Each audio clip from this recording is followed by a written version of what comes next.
ایک دوسرے کو عزت دو، برداشت کرو۔ میرے نبی نے فرمایا بہترین مسلمان وہ ہے جو بیوی سے اچھا سلوک کرتا ہو، اور بیوی سے فرمایا میری شریعت میں سجدہ ہوتا تو بیوی سے کہتا خامند کو سجدہ کر۔ بہترین صدقہ اولاد کی تربیت ہے۔ پورا گھر میرے نبی نے نقشہ ہر ایک کی قیمت بتائی۔ ماں تیرے قدموں تلے جنت، کا کاش میری ماں زندہ ہوتی، تم دیکھتے میں کیا کرتا، میں عشاء کی نماز کے مصلی پر ہوتا، میں سورۃ فاتحہ پڑھ رہا ہوتا، ادھر سے آواز آتی میری ماں کی محمد، تو میں نماز توڑ کے کہتا لبیک اماں جان۔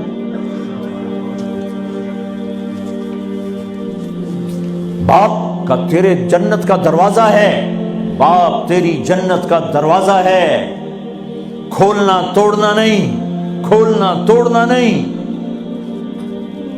توڑ دیا تو جنت میں نہ جا سکو گے۔ سب سے بہترین مسلمان جو بیوی سے اچھا سلوک کرے، سب سے بہترین عورت جو اپنے خامند کی منشا کو دیکھے۔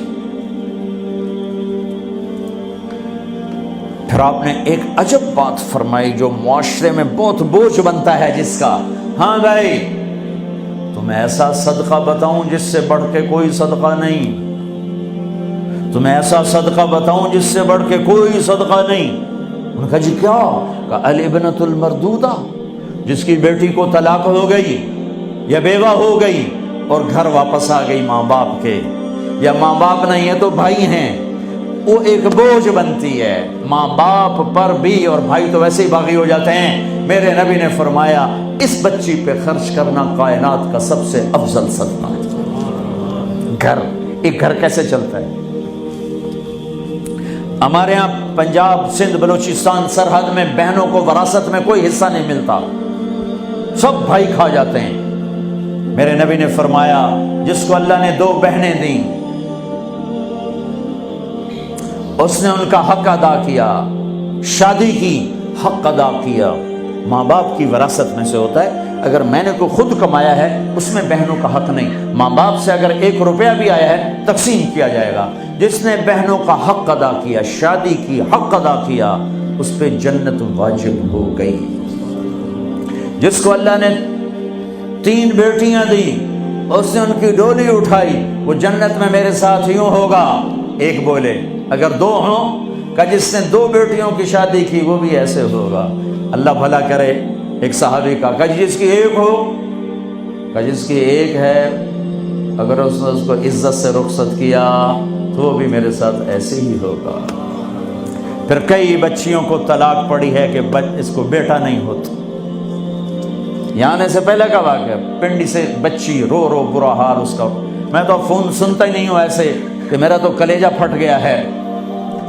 ہے کہنے لگی کہ سسرال نے کہا تھا بیٹی ہوئی تو طلاق دے دیں۔ میں نے کہا اس میں میرا کیا قصور ہے، اور بیٹی ہی ہوئی اور مجھے طلاق پڑ گئی، اور میں گھر آ گئی 22 سال کی عمر میں۔ بیٹی دینے والا اللہ اور ظلم کرنے والا سسرال۔ میرے نبی کو اللہ نے بیٹے دے کے اٹھا لیے، قاسم اٹھا لیے، عبداللہ اٹھا لیے، ابراہیم اٹھا لیے، 4 بیٹیاں دی، 3 زندگی میں اٹھا لی، زینب، ام کلثوم، رقیہ، تینوں آنکھوں کے سامنے چلی گئیں۔ فاطمہ سے نسل چلی، آپ نے فرمایا لوگوں کی نسل بیٹے سے چلتی ہے، میری نسل میری بیٹی فاطمہ سے چلی۔ اس لعنت کو دھویا۔ عورت کا کیا قصور ہے اگر اس بیچاری کو بچیاں ہو رہی؟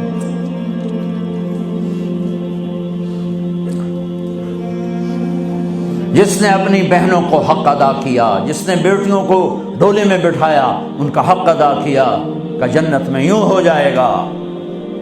بہنوں کو دینا اتنا ضروری ہے، حرام ہو جاتی ہے روٹی۔ میں نے مولانا جمشید صاحب میرے استاد ہیں، میں نے ان سے تفسیر پڑھی۔ میں ایک دن شہد کی بوتل لے کر گیا، پرانی بات ہے 76-77۔ میں نے کہا حضرت یہ ہدیہ ہے۔ فرمایا کہاں سے لائے ہو؟ میں نے کہا میرے اپنے باپ کا ہے۔ فرمایا تیرے باپ نے اپنی بہنوں کو، تیرے باپ نے اپنی بہن یعنی میری پھوپھیوں کو، تیرے باپ نے اپنی بہنوں کو زمین میں سے حصہ دیا تھا؟ یہ سوال کیوں کیا؟ 10 روپے کی شہد کی بوتل تھی اس وقت، کہ اگر دیا تھا تو یہ میں لے لوں گا، اگر نہیں دیا تو پھر یہ حرام ہے، میں نہیں لوں گا، یہ مطلب